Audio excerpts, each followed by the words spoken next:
En este primer ejemplo de simulaciones de modelos continuos, vamos a estudiar fenómenos que pueden ser modelizados mediante una ecuación diferencial de este tipo. Nótese que tanto x como la función f tienen carácter vectorial, lo que nos permitirá formular problemas de varias dimensiones, es decir, aquellos en los que las magnitudes afectadas por el proceso diferencial son más de una.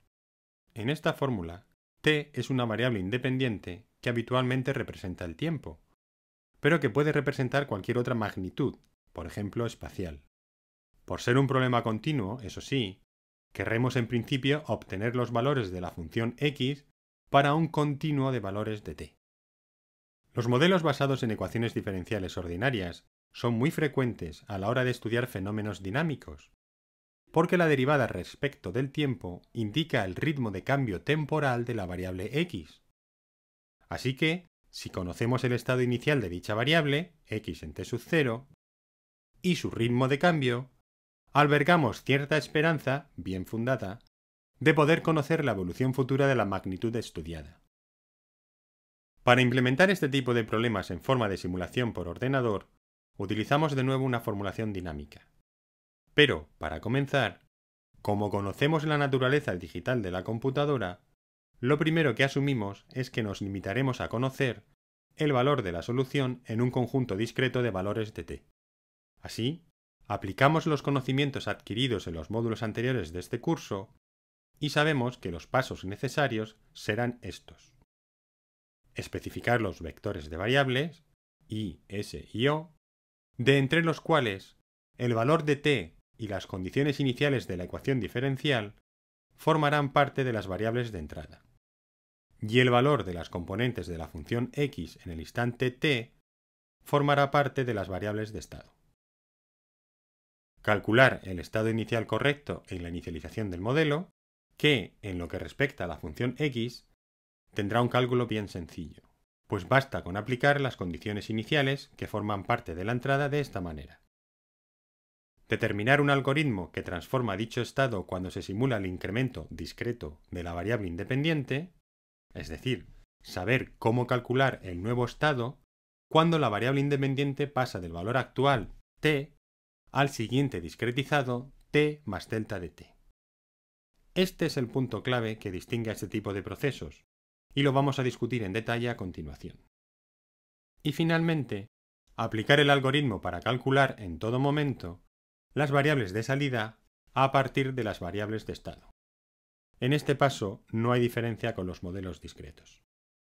El algoritmo para avanzar el estado del modelo desde un instante t al siguiente discretizado t más delta de t implica, en lo que respecta a la variable de estado x, poder conocer la solución de la ecuación diferencial del modelo en el instante t más delta de t.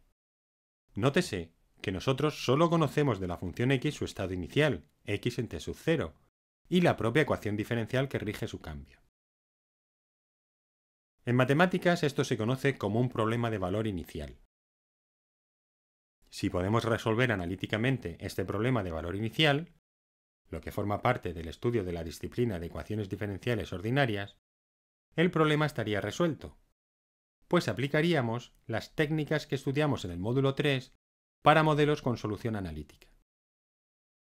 Pero, si como es bastante frecuente, no conocemos esta solución analítica, aún podremos aplicar un algoritmo numérico de resolución aproximada de ecuaciones diferenciales ordinarias, para avanzar el estado desde un instante inicial t sub 0 al t sub 0 más el incremento de tiempo, y de este al siguiente, y así sucesivamente, para obtener finalmente el valor de la solución x en un conjunto suficiente de valores discretos de la variable t como pretendíamos. Cómo llevar a cabo este algoritmo de resolución aproximada de la ecuación diferencial ordinaria es todo un subcampo del análisis numérico, y puede ocupar un curso en sí mismo. La buena noticia es que este conocimiento puede programarse de una sola vez por expertos, de modo que podamos utilizarlo nosotros sin demasiado esfuerzo. Aunque eso sí, deberemos contar con algún conocimiento práctico que nos permita utilizar una herramienta tan potente con las debidas precauciones. Easy Java Simulations cuenta con varios de estos algoritmos preprogramados y un editor de ecuaciones diferenciales ordinarias que nos facilita enormemente la escritura de modelos continuos como los que tratamos aquí. Así que vamos a estudiar algunos de estos modelos en detalle para ver cómo se utiliza este editor y algunas de las posibilidades que ofrece a la hora de configurar el algoritmo a utilizar. El primer ejemplo que estudiamos es un ejemplo famoso, de interés tanto histórico como aplicado, denominado modelo de poblaciones depredador-presa de Lotka-Volterra. Este modelo de dinámica de poblaciones, una rama de la biología, describe la evolución de dos especies, una de las cuales caza a la otra, usando el par de ecuaciones diferenciales que vemos aquí. En estas ecuaciones, x1 representa el número de presas y x2 el número de predadores, en unidades apropiadas, de modo que tomen valores continuos en el intervalo 0, 1. Y a, b, c y d son parámetros. Los términos a por x1 y -d por x2 indican el ritmo de crecimiento o decrecimiento de cada especie en ausencia de interacción con la otra. Y los términos no lineales representan los efectos de la depredación sobre la reducción de presas y el aumento de reproducción de los predadores. Las soluciones de este modelo presentan oscilaciones en el tiempo acopladas, de modo que el aumento de las presas en presencia de pocos predadores hace que el número de predadores crezca, pero esto conlleva un descenso de presas que a su vez provoca con el tiempo un descenso de predadores. Y vuelta a empezar. El carácter cíclico de las soluciones se aprecia mejor si dibujamos las trayectorias en el espacio de fases, x1 frente a x2. Aquí se ve claramente que las trayectorias son cerradas, de modo que el proceso se repite indefinidamente en ausencia de perturbaciones externas. La implementación de este modelo en EJS es sencilla. Tras la declaración e inicialización de los parámetros y variables de estado, vemos que hemos añadido al panel de evolución una pestaña donde se formulan las ecuaciones diferenciales del modelo. Este proceso resulta tan sencillo como traducir al lenguaje Java la expresión de las ecuaciones diferenciales. Además, para completar la especificación de la solución en cada paso de esta ecuación, debemos, y el panel nos lo permite, indicar lo siguiente. ¿Cuál es la variable independiente? En este caso, t. ¿Cuál es el incremento que deseamos en cada paso discretizado del tiempo? En este caso, el parámetro dt que usamos aquí tiene un valor de 0,5, que resulta adecuado para este modelo. Y finalmente, el algoritmo que deseamos usar para la aproximación numérica de la solución en el instante t más dt. EJS ofrece una gran variedad de algoritmos, porque no hay un único algoritmo que sea perfecto para todas las posibles ecuaciones y circunstancias del problema. Pero, para este ejemplo sencillo, nosotros hemos elegido el método clásico de Runge-Kutta de orden 4, que es un auténtico todoterreno para las ecuaciones diferenciales ordinarias. El panel de resolución de ecuaciones diferenciales ordinarias de EJS ofrece una multitud de otras opciones que lo convierten en una poderosa herramienta para este tipo de modelos. Iremos desgranando algunas de estas opciones en los ejemplos que siguen. De momento, queremos solamente incidir en la importancia de elegir un algoritmo de resolución numérica adecuado. Para mostrar rápidamente por qué esto es importante, vamos a modificar el panel para pedirle a EJS que utilice el más sencillo y menos preciso de los algoritmos que ofrece, el método de Euler. Si volvemos a ejecutar la simulación y esperamos a que se complete un ciclo de interacción entre las especies, observaremos que el ciclo no se cierra. La razón es que el método de Euler es sencillo de programar y entender, pero poco preciso. Por ello, las soluciones se alejan de las reales y pierden sus cualidades, entre ellas las de formar una órbita periódica. Podemos mejorar la precisión del método haciendo el paso de integración dt más pequeño. Esto genera muchos más puntos a intervalos más pequeños, lo que mejora la precisión, pero a cambio de un esfuerzo de cálculo mayor que se traduce en una ejecución más lenta.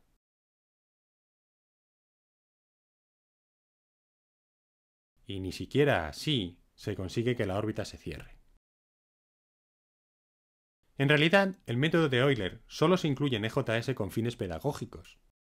Si tiene usted curiosidad intelectual por conocer cómo funciona un algoritmo numérico de integración de ecuaciones diferenciales ordinarias, consulte en primer lugar la descripción del método de Euler. Es la que se entiende con mayor facilidad. Pero esta sencillez es también la causa de su poca precisión. Es preciso sofisticar la técnica para conseguir un algoritmo razonable. El método de Runge-Kutta clásico de orden 4 es quizá el más conocido de estos métodos más sofisticados. Si el método de Euler es un método de orden 1, porque su error es proporcional al tamaño del paso de integración, el método de Runge-Kutta de orden 4 que hemos usado presenta un error del orden de dicho paso elevado a la cuarta potencia. Como el paso suele ser pequeño, menor que 1, su cuarta potencia es mucho menor. Pero, aunque en general, cuanto mayor sea el orden de un algoritmo de integración, mejor será su precisión, la sofisticación de un método no consiste únicamente en aumentar el orden de su error. En determinados problemas, es más adecuado que el método sea lo suficientemente inteligente para estimar su propio error y ajustar el paso de integración automáticamente. Esto sí que requiere de cierta ingeniería matemática. Las órbitas de Arenstorff son trayectorias cerradas del problema de tres cuerpos restringido. Esto es, dos cuerpos de masa considerable que giran alrededor uno del otro y un tercer cuerpo de masa despreciable que se mueve en el mismo plano. El cálculo de la órbita del tercer cuerpo, que debe ser cerrada, es muy sensible a pequeños errores y constituye una buena prueba para la precisión de algoritmos numéricos de solución de ecuaciones diferenciales ordinarias. Esta simulación que vemos compara la solución de dos de estas órbitas, una que muestra dos bucles y otra que muestra tres, usando un método de cuarto orden de paso fijo y un algoritmo de Runge-Kutta de paso variable de órdenes 3 y 2. El valor de P, mostrado en la fila inferior de resultados, indica el valor esperado para el periodo de la órbita, mientras que el de T muestra el tiempo de cálculo. El cálculo se detiene cuando la órbita se cierra. El paso utilizado por ambos algoritmos se compara en el panel de dibujo inferior. Puede verse, al visualizar simultáneamente la órbita calculada por el método de paso fijo, que vemos aquí dibujada en rojo, que el problema es muy sensible cerca del punto más a la derecha de la órbita, donde el algoritmo adaptativo reduce el paso de integración automáticamente y consigue así mantener la precisión del cálculo. Nosotros hemos fijado el paso de integración del método de paso fijo en un valor de 0.004, valor que considerábamos, evidentemente de manera errónea, suficientemente pequeño. Como el método de paso fijo no puede cambiar su paso de integración, su precisión, que a priori debiera ser mejor que la de cualquier método de orden menor, resulta en la práctica peor que la del paso adaptativo. En cualquier caso, el problema es tan sensible que el algoritmo de paso adaptativo tampoco resiste más de 2 vueltas de la órbita.